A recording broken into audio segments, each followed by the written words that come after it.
डीडवाना विधानसभा क्षेत्र के नजदीकी ग्राम सेवा के प्राचीन तालाब की है एक अनोखी कहानी। इस तालाब से करीब 20 से अधिक गांव ढाणियों के लोग पानी भरकर ले जाकर अपनी प्यास बुझाया करते थे। लेकिन अब ये तालाब सरकार और प्रशासन की अनदेखी से उपेक्षाओं का शिकार बनता जा रहा है।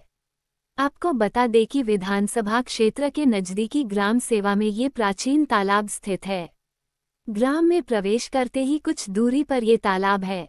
तालाब के आसपास 5 से अधिक प्राचीन मंदिर है। इन प्राचीन मंदिरों की विभिन्न तरह की मान्यताएं हैं और इन प्राचीन मंदिरों की स्थापना भी इस तालाब से जुड़ी हुई है।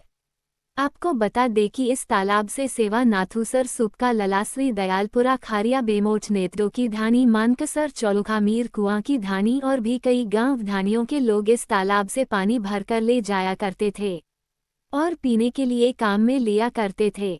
लेकिन धीरे धीरे समय परिवर्तन होता गया, लेकिन परिवर्तन के साथ में इस तालाब का परिवर्तन नहीं हुआ, जिसकी वजह से ये तालाब अब उपेक्षाओं का शिकार बनता जा रहा है।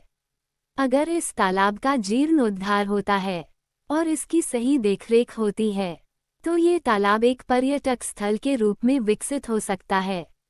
जिस तरह सरकार की अनेकों योजनाएं आती है जल स्रोतों के संरक्षण के लिए, लेकिन इस तालाब के लिए अभी तक सरकार ने ध्यान नहीं दिया है। भारत के प्रधानमंत्री के द्वारा अमृत 2.0 योजना चलाई जा रही है, जिसमें जो भी जल स्रोत है उनका संरक्षण किया जा रहा है।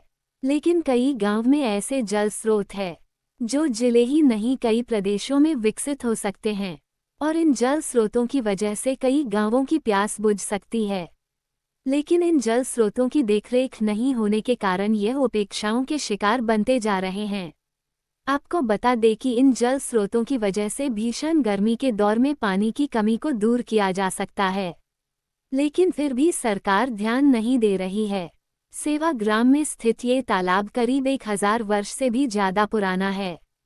माना जाता है कि इस तालाब की स्थापना के समय नाग देवता के मंदिर की भी स्थापना की गई थी और वहां पर सिवाल ब्राह्मणों के कुलदेवता नागजी महाराज का प्राचीन मंदिर भी स्थापित है।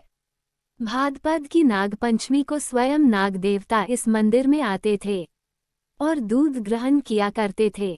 वर्षा ऋतु में गांव में वर्षा नहीं होने पर ग्रामीणों द्वारा नागदेवता के जागरण देते ही गांव में वर्षा हो जाती है। आज भी नागदेवता का यह मंदिर इस तालाब के पास में स्थित है और इसको नाग तालाब के नाम से भी जाना जाता है। पास में ही एक छोटा तालाब भी है जिसे सिमली तलाई के रूप में जाना जाता है। कहा जाता है कि सिमली नाग देवता की बहन थी और जब भी बारिश का मौसम आता है तो ये दोनों तालाब एक दिन आपस में जरूर मिलते हैं और उसे देखने के लिए लोग भी यहाँ पर आते हैं तथा उस मिलन के दिन ग्रामीण उत्सव भी मनाते हैं। वहीं पास में सती माता का मंदिर है। कहा जाता है कि जब भी गांव में कोई अप्रिय घटना घटित होने वाली होती थी या कोई चोर डाकू आने वाले होते थे तो स्वयं सती माता ग्रामीणों को आवाज देकर जागरूक करती थी कि इस तरह की घटना घटित होने वाली है, कोई चोर डाकू वगैरह आने वाले हैं, तथा किसी के भी शरीर पर मस होने पर सती माता के झाड़ू चढ़ाने पर तुरंत मस ठीक हो जाते हैं। वहीं पास में राठौड़ों की कुलदेवी नागनेच्छा माताजी व वीर हनुमान जी का मंदिर भी स्थित है। वह भी काफी वर्षों पुराने मंदिर है जिनकी भी काफी मान्यताएं हैं। यहाँ पर विभिन्न तरह के मंदिर है जिनकी विभिन्न तरह की मान्यताएं हैं। नागजी महाराज सिवाल ब्राह्मणों के कुलदेवता है, जहाँ पर भारत के कोने कोने से कई समाजों के लोग जात जडूला चढ़ाने के लिए यहाँ पर आते हैं और अपने कुल देवता की पूजा अर्चना करते हैं। विभिन्न तरह की मान्यताएं इन मंदिरों की है और ये तालाब भी काफी पुराना है, जिसकी सही देखरेख नहीं होने की वजह से ये तालाब अस्तित्व खोने की कगार पर आ चुका है। फिलहाल ग्रामीण इस तालाब की देखरेख कर रहे हैं, लेकिन जिस तरह सरकार इसकी देखरेख कर सकती है उस तरह ग्रामीण नहीं कर सकते हैं। इस बात को भी झुठलाया नहीं जा सकता है कि ग्रामीणों से जो बन पड़ता है ग्रामीण वह करते हैं।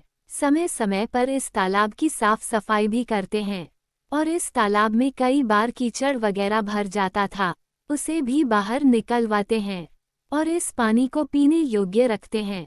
सेवा नाथूसर गांव के ग्रामीणों के लिए यह एक ही तालाब है जो जल स्रोत है। हजारों वर्ष पहले जब इस गांव की स्थापना हुई थी तब यहाँ पर तालाब स्थित था।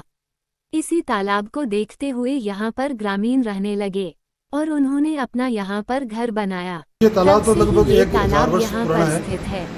1770 के अंदर हमारे बुजुर्ग यहाँ पे आए थे। ईश्वरी सिंह जी जो जोधपुर दरबार के बच्चे थे वो यहाँ पे आए थे। उससे पहले सिवाण ब्राह्मण जो यहाँ गांव में जो निवास करते थे उस समय का ये तालाब है।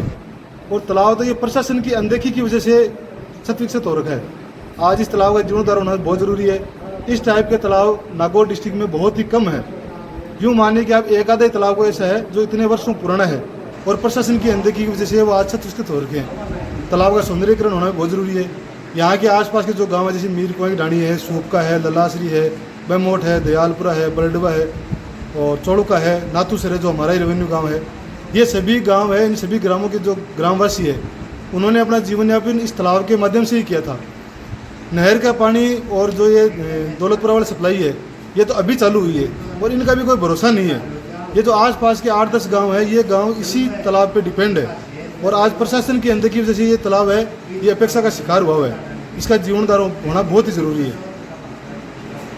सेवा ग्राम देखिए सर, जैसे आपने कहा कि इस तालाब से पहले पानी ले जाते थे, ऐसा नहीं है। आज भी कई गांव पानी इसी तालाब का पी रहे हैं। सौंदर्यीकरण की बात रही तो जो अधिकारियों से हम बात करते हैं तो वो कहते हैं योजना नहीं है, जबकि केंद्र सरकार की, राज्य सरकार की कई ऐसी योजनाएं हैं जैसे तालाबों का सौंदर्यीकरण है, जैसे अमृत 2.0 है। इसके अंदर इसका रखरखाव, सौंदर्यीकरण और इसकी व्यवस्था बनाई जा सकती है। लेकिन कुछ अधिकारियों से, कुछ राजनीतिक दबाव के कारण से, पता नहीं क्या कारण है, जिसे इतना बड़ा तालाब होने के बाद भी इसकी तरफ किसी का ध्यान नहीं जा रहा है। इसमें जैसे जल शक्ति मंत्रालय के द्वारा भी कई योजनाएं हैं, जैसे नारी शक्ति से जल शक्ति की तरफ नारा दिया गया था। जल शक्ति मंत्री गजेंद्र सिंह शेखावत जी के द्वारा, पूर्व महामहिम राष्ट्रपति रामनाथ कोविंद जी के द्वारा केस दरन इसी के तहत चलाया गया एक अभियान था। जैसे हम अपने घरों में तो पानी इकट्ठा कर रहे हैं, लेकिन जो हमारा पानी इकट्ठा हो रहा है इसका हमारे पास कोई जवाब नहीं है देने के लिए कि ये क्यों गंदा हो रहा है। इसका कोई सौंदर्यीकरण नहीं हो रहा है। किसी तरह का यहाँ पे कोई अधिकारी आता है, न कोई यहाँ पे नेता आता है। जब हम उनके पास जाते हैं तो कहते हैं सर हमारे पास तो कोई ऐसी योजना ही है। तो योजना कौन बताएगा? यहाँ कोई योजना, जितनी भी योजना है उनका कोई यहाँ पे प्रचार नहीं किया जाता, जबकि प्रचार के ऊपर लाखों रुपए खर्च होते हैं। यहाँ पे किसी गाँव वालों से किसी योजना के बारे में पूछ लो तो उनको कुछ पता नहीं है। जब उनको हम बताते हैं तो वो खुद बोल देते हैं कि हमारे पास योजना है ही नहीं, जबकि ये योजना अगर गवर्नमेंट चला रही है तो वो आती कहाँ से योजना? इनके बारे में तो उनको पता होना चाहिए ना। तो तालाब है ये महुआ उस बुन्नी को गांव का ही मिलकर इन साफ सफाई करे, आंकड़ा काटना है या कादो निकालना है, ठीक है। माने गवर्नमेंट की तरफ वोट है, कोई सुविधा को नहीं मिल रहा जी। अब तो सरकार ही जाने क्यों कौन सुने और सुनना चाहिए। वो तो नागौर डिस्ट्रिक्ट को 1 नंबर तालाब है। अठे तो मतलब देखभाल लोग आना चाहिए, यान की चीज़ें बननी चाहिए, घाट है और कोई सुविधा है, लाइटा है, 4 दीवारी है, ये बड़ी चीज़ें हैं जिसको बननी चाहिए। पर बन कोई गवर्नमेंट देख रही कोई। एक छोटो अब कारण तो गवर्नमेंट को ही और माँ की तरफ तो कोई कमी है नहीं। गाँव का ही नुमान है तालाब ने और माँ को तो प्रिंट हुई है। मैं तो के ऊपर ही वो गाँव का शेड है और नेड़ नेड़ा का गाँव और है। एक गेट है जिसको पूरा ये तालाब पर ही निर्भर है। ढाणिया है, चौड़ों को है, सूप को है, का नाम गलासरी है, बम्बोट है, ढाणिया 2-3, मल्ला बासनी है। ये सगड़ा ही तालाब के ऊपर ही है। अब फिर भी को नहीं कर रही तो आप तो अपने तो पाएंगे। हर कई बार की बताया भी है गांव का घर प्रशासन ने कि भाई सेवा के तालाब में ही की करो, सरकार सुनी को नहीं हाल तक कोई सुनिए। देखिए, इसका मूल कारण है यहाँ पर सरकारी योजनाएं तो बहुत आती है, लेकिन वो योजनाएं हमारे इस गांव के धरातल पे आज तक कोई लेके नहीं आया है। सरकारी योजनाएं बहुत है, लेकिन राजनीतिक कारण से हमारे यहाँ पे कोई काम नहीं हो पाता है। कोई भी योजना यहाँ तक पहुँचती नहीं। जिस तरह ये नहीं, जल तो अभी भी लेके जाते हैं। पीने के पानी का तो यही साधन है हमारा, और कोई साधन है ही नहीं हमारे पास। तो आकार नहीं, तालाब की स्थिति तो देने होने का कारण है, मैंने बताया ना आपको कि इस तालाब का रख रखाव तो खैर अभी मान लो नहीं हो पा रहा है, या जो गांव वाले थोड़ा बहुत मिलके कर रहे हैं वो, लेकिन उतना उचित तरीके से नहीं हो पा रहा जितना कि होना चाहिए। और वो दूसरी बात, सरकार की तरफ से इस पर कोई ध्यान ही नहीं दिया जा रहा, बिल्कुल भी ध्यान नहीं दिया जा रहा। ये तालाब हजारों साल पुराना तालाब है, हमारा तो पेयजल का मुख्य स्रोत है ये।